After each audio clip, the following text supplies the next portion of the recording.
Hello बच्चों, आपका स्वागत है एक न्यू वीडियो में। मैं आज इस वीडियो में करने वाला हूं पार्ट 8 गणितज्ञ ज्योतिषी आर्यभट्ट के। यहां पर इसका हम सॉल्यूशन करने वाले हैं, तो आप वीडियो को अंत तक जरूर देखना। वीडियो को थोड़ी सी भी स्किप मत करना। तो यहां पर और आप हमारे चैनल पर नए हैं तो प्लीज़ चैनल को सब्सक्राइब कर लें और बेल आइकन को ऑन कर लें, ताकि मैं जो वीडियो डालूँ उसका नोटिफिकेशन आप तक सबसे पहले पहुँच सके। तो यहाँ पर स्टार्ट करते हैं। पहला प्रश्न है जो कि अति लघु उत्तरीय जो हो जाएगा, प्राचीन काल में चंद्रग्रहण या सूर्यग्रहण के लिए किसे उत्तरदायी माना जाता था? तो इसका आपका उत्तर हो जाएगा राहु नामक राक्षस को इसका उत्तरदायी माना जाता था। नेक्स्ट क्वेश्चन देखिए यहाँ पर दूसरा, जो कि यहाँ पर लिखा है भट्ट शब्द का पर्यायवाची शब्द क्या है? तो इसका हो जाएगा भट्ट शब्द का पर्यायवाची शब्द हो जाएगा यहाँ पर योद्धा। इसका होता है पर्यायवाची शब्द योद्धा, हो जाएगा यहाँ पर इसका राइट आंसर योद्धा। नेक्स्ट क्वेश्चन देखते हैं यहाँ पर प्रश्न क्रमांक तीसरा। इसमें पूछा गया है कि पाठ में आए सूर्यग्रहण के उल्लेख के स्थान पर दूसरा उदाहरण किस समक्ष भौगोलिक घटना का हो सकता है? तो हो जाएगा आपका उत्तर चंद्रग्रहण, से मैं आपको लिख देना है।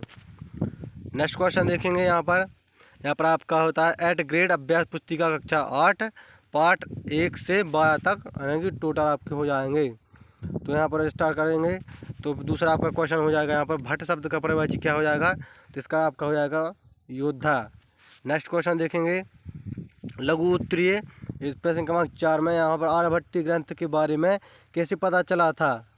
तो यह चला था यहाँ पर, उसका उत्तर हो जाएगा कि आर्यभट्ट ग्रंथ का पता महाराष्ट्र के रहने वाले भाऊदा जी ने सन 1964 में मलयालम लिपि में आर्यभट्ट के ताड़पत्र का पता लगाया। तो इसको आपको पूरा का पूरा अपनी कॉपी में नोट कर लेना है। नेक्स्ट क्वेश्चन देखेंगे यहाँ पर स्टार है 5वां। इसमें पूछा गया आर्यभट्ट का सही परिचय कब और कैसे हुआ? तो इसका उत्तर हो जाएगा कि आर्यभट्ट का सही परिचय सन 1864 में महाराष्ट्र के विद्वान भाऊदा जी ने दिया था। कहाँ की? महाराष्ट्र जी के, यहाँ पर महाराष्ट्र। नेक्स्ट क्वेश्चन देखेंगे प्रश्न क्रमांक 6वां। यह पूछा है कि आर्यभट्ट ने पृथ्वी के बारे में किन मान्यताओं का खंडन करने का साहस किया था? तो इसका उत्तर हो जाएगा कि आर्यभट्ट ने यह स्पष्ट रूप से कहा था कि पृथ्वी स्थिर नहीं है, वह अपने अक्ष पर घूर्ण करती है। तो इसका आपको आंसर लिख देना है। नेक्स्ट क्वेश्चन देखेंगे, यहाँ पर स्टार्ट होता है आपका प्रश्न क्रमांक 7वां।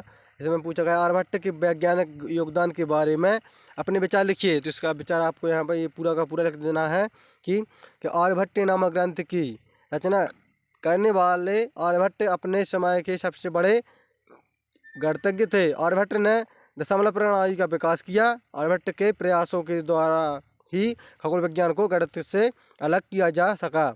आर्यभट्ट ऐसे प्रथम नक्षत्र वैज्ञानिक थे जिन्होंने यह बताया कि अपनी धुरी पर पृथ्वी घूमती हुई सूर्य के चक्कर लगाती है। तो इसका आपको आंसर ये लिख देना है। यहाँ पर आपको पूरा का पूरा साफ दिख रहा होगा। अगर चाहे तो आप वीडियो को रोककर स्क्रीनशॉट कर सकते हैं। और अगर अभी तक आपने हमारे वीडियो को लाइक नहीं किया प्लीज़ तो वीडियो को लाइक जरूर कर दें। नेक्स्ट क्वेश्चन देखेंगे यहाँ पर प्राचीन के विज्ञान के विभिन्न क्षेत्रों में प्राचीन भारत की देन के बारे में लिखिए। तो आपको यहाँ पर पूरा का पूरा यहाँ नोट कर लेना है या लिख देना है। तो विज्ञान के विभिन्न क्षेत्रों में प्राचीन भारत का एक महत्वपूर्ण योगदान है। किसी भी संख्या को 10 गुणा करने वाले शून्य का आविष्कार करने वाले प्राचीन भारत ही की देन है। नेक्स्ट यहाँ पर देखेंगे प्रश्न क्रमांक आपका स्टार्ट होता है यहाँ पर दीर्घ उत्तरीय। इसका हो जाएगा प्रश्न है कि कृत्रिम उपग्रहों के महत्व पर 10-12 पंक्तियाँ लिखिए। तो यह हो जाएगा कृत्रिम उपग्रह मानव में ऐसे उपग्रह हैं जो पृथ्वी की निश्चित कक्षा में परिक्रमा करते हैं और अपने संतुलन को बनाए रखने के लिए उपग्रह अपने अक्ष पर पर ही घूमते रहते हैं। कृत्रिम उपग्रह अंतरिक्ष में कुछ प्रमुख उद्देश्यों के लिए प्रक्षेपित किए जाते हैं, जिनमें दूरसंचार, मौसम संबंधी अध्ययन और अंतर्राष्ट्रीय जासूसी प्रमुख हैं। तो यहाँ पर आएगा बिरसा मुंडा पाठ 9। अब यार तो पहला हो जाएगा आपको उपचार के लिए बिरसा मुंडा जड़ी बूटी के साथ क्या बताया करते थे। तो इसका आपको यह आंसर लिख देना है। नेक्स्ट क्वेश्चन देखेंगे, यहाँ पर है दूसरा तन्मय शब्द का संधि विच्छेद कीजिए। तो तत् प्लस मय। नेक्स्ट क्वेश्चन देखेंगे मुंडा जनजाति के लोग बिरसा को अवतार क्यों मानते थे? तो इसका लिख देना क्योंकि बिरसा मुंडा बिरसा मुंडा उपचार करने के साथ साथ मुंडा जाति को अच्छे उपदेश भी दिया करते थे। नेक्स्ट है, मुंडा जनजाति के लोग बिरसा को अवतार क्यों मानते, इसका आपको आंसर लिख देना है। यहाँ अंग्रेजों ने मुंडा जनजाति के संघर्ष को कैसे दबाना चाहा, तो इसका भी आपको आंसर लिख देना है पूरा का पूरा। यहाँ पर बिरसा मुंडा ने किस उद्देश्य से अपना आंदोलन आरंभ किया था, तो इसका भी आपको पूरा का पूरा आंसर नोट कर लेना है। देखते हैं नेक्स्ट क्वेश्चन। यहाँ नेक्स्ट दिया है, अंग्रेजों द्वारा मुंडा जनजाति पर किए गए अन्याय और अत्याचार का वर्णन आपको पूरा का पूरा ये वर्णन आपको कर देना है। देखते हैं नेक्स्ट क्वेश्चन। इसका भी आप चाहे तो स्क्रीनशॉट ले सकते हैं वीडियो को रोककर। यहाँ पर आप मूल्यांकन 7 मतलब आता है, बिरसा मुंडा के आंदोलन को आप किस रूप में देखते हैं, तो उत्तर हो जाएगा बिरसा मुंडा का आंदोलन उन पर होने वाले अत्याचार और अन्याय के विरुद्ध था। तो नेक्स्ट है यहाँ पर, मुंडा आंदोलन पर प्रथम स्वतंत्रता संग्राम आंदोलन का क्या प्रभाव पड़ा, तो मुंडा उत्तर हो जाएगा आपका कि मुंडा आंदोलन से मुंडा जनजाति के लोगों की भी दबी भावनाएं राजनीतिक रूप में सामने आई। तो नेक्स्ट देखिए, मुंडा आंदोलन पर प्रथम वहाँ पर ई का आपको पूरा का पूरा लिख देना है। यहाँ पर बिरसा मुंडा के बारे में अपने विचार लिखिए। तो यहाँ पर भारतीय इतिहास में बिरसा मुंडा एक ऐसे नायक थे, तो यहाँ आपको पूरा का पूरा लिख देना है। और अगर आप ये पूरा का पूरा PDF चाहते हैं तो आप हमारा टेलीग्राम ज्वाइन कर सकते हैं, तो आपको वहाँ पर पूरा का पूरा PDF मिल जाएगा। तो आपको इसकी लिंक डिस्क्रिप्शन में मिल जाएगी। अगर वो लिंक ओपन ना हो तो आपको टेलीग्राम पर जाकर फ्री ऑफलाइन हिस्ट्री सर्च करना है, तो आप हमारे ग्रुप से ज्वाइन हो सकते हैं। यहाँ पर आता है पार्ट 10, प्राण जाए पर बख्श ना जाए, इसके बारे में आपको दिया है।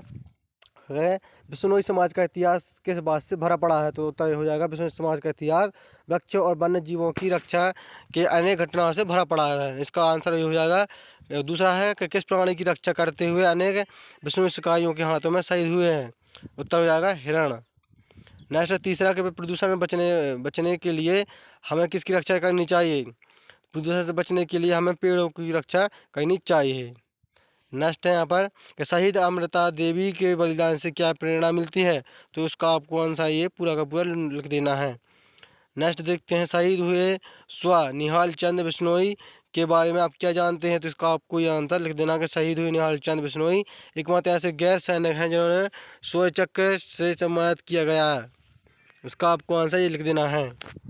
मध्य प्रदेश का वन विभाग प्रतिवर्ष किस क्षेत्र में पुरस्कार लेता है, लिखिए, इसका आपको आंसर लिख देना है।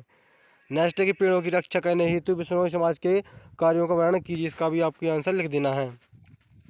मूल्यांकन 8 आता है, प्राण जाए पर बख्श ना जाए पाठ से क्या प्रेरणा मिलती है, इसकी मिलती है इस पाठ से पेड़ों की रक्षा करने हेतु प्रेरणा मिलती है। नेक्स्ट बिश्नोई समाज की आन बान शान और पहचान के पीछे कौन कौन से नियम हैं, तो उत्तर हो जाएगा वृक्षों की रक्षा करना और सभी जीवों पर दया करना, यही बिश्नोई समाज की आन बान और शान की पहचान के नियम हैं। नेक्स्ट है कि भारत शासन, मध्य प्रदेश शासन और वन विभाग पर्यावरण के क्षेत्रों में कौन कौन सी पुरस्कार प्रदान करती है, तो इसका आपको आंसर पूरा का पूरा लिख देना है। और अगर ये PDF चाहते हैं तो टेलीग्राम आपको ज्वाइन करना पड़ेगा, तो इसकी लिंक आपको डिस्क्रिप्शन में मिल जाएगी। आपका है पाठ 11 गिरधर की कुंडलियाँ, तो पहला प्रश्न हो जाएगा कि हमें मीठे वचन क्यों बोलना चाहिए, उत्तर हो जाएगा आपका हमें हमेशा मीठे वचन बोलना चाहिए क्योंकि इससे दूसरों को बुरा नहीं लगता और हमको हमारा सम्मान भी बना रहता है, तो इसका आपको आंसर लिख देना है। तो नेक्स्ट है, कौवा और कोयल में किस आधार पर अंतर किया गया है, तो या कौवा और कोयल को उनकी वाणी के आधार पर अंतर किया गया है। गुण के गाहक सहस नर पंक्ति से क्या आशा है, तो आपको आंसर लिख देना है पंक्ति का आशा गुणों का सम्मान करने वाले व्यक्तियों से है, तो इसका आपको आंसर लिख देना है। कोयल की प्रशंसा क्यों की जाती है, इसका उत्तर हो जाएगा कोयल की प्रशंसा उससे की मीठी वाणी के कारण की जाती है।